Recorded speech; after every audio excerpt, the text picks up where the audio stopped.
What's happening, guys? Chris from NCG here, and today we're going to be talking about gadgets. Gadgets are like an infinite resource machine, just constantly searching out every time they are summoned. The reason for the deck going together is the abuse it gets out of Zoodiac Broadbill. Any rank 4 play in the deck, which the deck has a lot of, ends with a Broadbill to search 2 skills. Cut it down individually, you go rank 4, make Broadbill, slap Wild Bow on top, slap another Broadbill on top, search the upper scale, go into Dragons. Hopefully you've drawn a Gadget because it's like the best play in the deck, and you can make pretty wacky rank 4 exceed boards. Playing minimal traps in this variant just because I want all my cards to be live when I draw them, and then just for trap holes for Rafflesia. The deck, looking at it, is pretty standard. As always in all my videos, this is not the utmost best deck, and this is just a deck I've been toying about with, and the deck list you'll see in the replays after the video. But as always, I'm going to be talking about the individual options you have to the deck if you want to take this into a tournament. So the extra deck, you can probably see it's just a lot of Zoodiac stuff, generic rank 4s, and a Norden. The actual ratios for cards are just cards I want to see ASAP. So let's go into the options. You've got Mechanas. Mechanas are a great way of dealing with excess gadgets or just summoning a big Mechana fortress on the field who is kind of nightmarish to deal with. When he's targeted by a monster effect, he gets to steal a card from your opponent's hand, and when he's destroyed by battle, he gets to take something down with him. So he's not terrible at all. Probably in the Link summoning, this will be the way to go. Of course, gadgets really get hampered by that because rank 4 plays. So one gear frame, one fortress, play as many as you want. Opting not to play the Black Sheep combo is because, as I said, the idea for the deck is to open the rank 4 play and search skills rather than the whole draw. You could do this because this is a really good play when you don't open a gadget. This is why I'm playing 41 cards, because I want to see a gadget ASAP, because it's just your infinite resource engine. So Black Sheep is great when you don't open a gadget, but I expect to open a gadget. 9 in 41 cards, pretty high. A nice replay you can do is Bahamut Shark Toad, because you have the Fingerfish and the Norden. That can be dead, or sorry, not live, not really dead, but not live more often than not, so I opted not to play it. But if you want to raise the ceiling in your deck rather than the consistency, that is definitely a way you can go. Omega is the exact same. You have a lot more light slow than waters. You've got Thrashers and Gadgets, the Judo Gadgets, Gold and Silver. So Omega's nice against Paleozoic, against just like a heavy back row deck, stuff like that. But this deck doesn't really lose the back row because it is just an infinite resource machine churning. So you can just throw gadgets in the back row like there's no problems. But Omega is, as always, a option. Regeki, Dark Hole, Kaiju, stuff like that.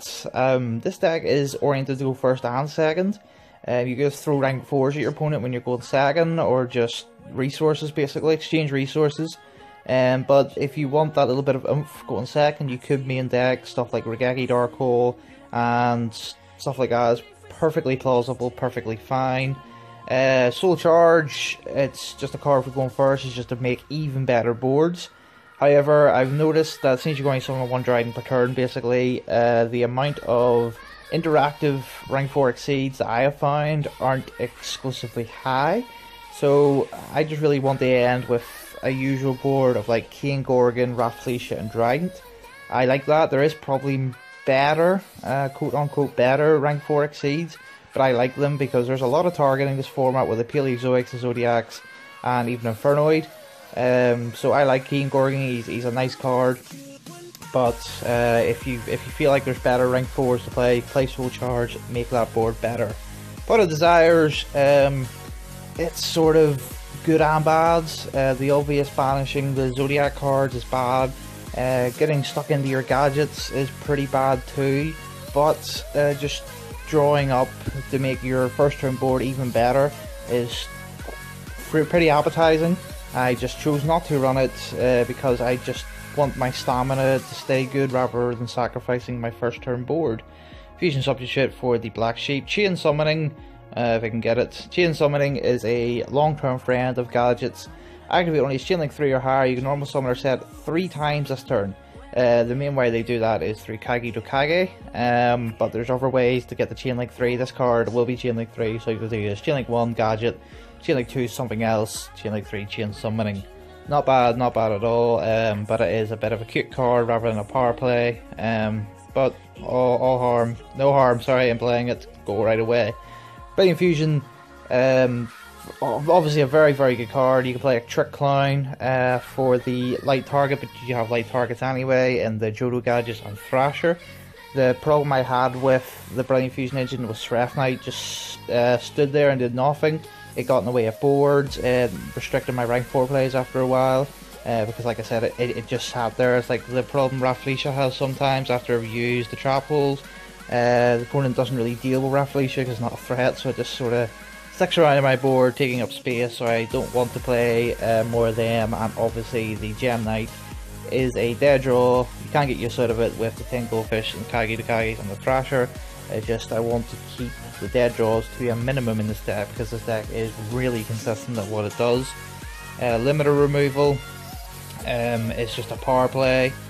Boosts, doubles all your machines, destroys them during the end phase. Don't really give a shit about that. You can like power up all your gadgets, smash in for massive amounts of damage. In phase 2, overlay them, they don't die. Pretty decent. You can go for like a really heavy Floodgates variant of gadgets, like Necro Valley is probably one of, if not the best Floodgate this format, because it just smashes Infernoid and Paleozoic. Tiger Mortar can't bring back like Rat and other stuff like that, but mostly it is for Infernoid and Paleozoic. You can go down that route. It's just I believe that the deck has enough power and that it doesn't need to main deck cards that are Floodgates and also don't accelerate your game. Main or side deck, absolutely fine, but main deck, no. Call of Haunted, it's a trap. I don't personally like it, but having just like a fantastic board and then like setting Call of Haunted just to make sure you can make another rank 4 play next turn. And same, Dimensional Barrier is probably the best trap this format, but it is a trap, so I do not want the main deck. I want to keep the balance of my deck, first and second, perfectly well suited, just so if I lose or win the die roll, it doesn't matter, I can still do stuff.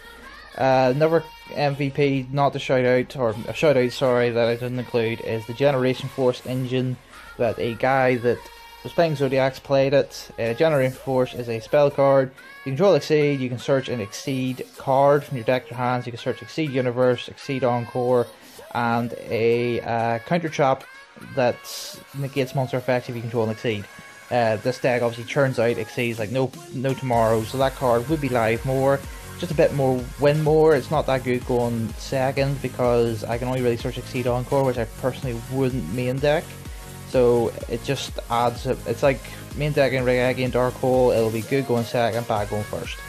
So the deck, I really think this deck is good. It's a big surprise. When I was playing it on YGO Pro, got some better replays than the Shark one, still not utterly fantastic, but far better replays. Just when I was testing with my friends and like the team, this deck is really surprisingly good. Surprisingly consistent, it exchanges resources absolutely beautifully.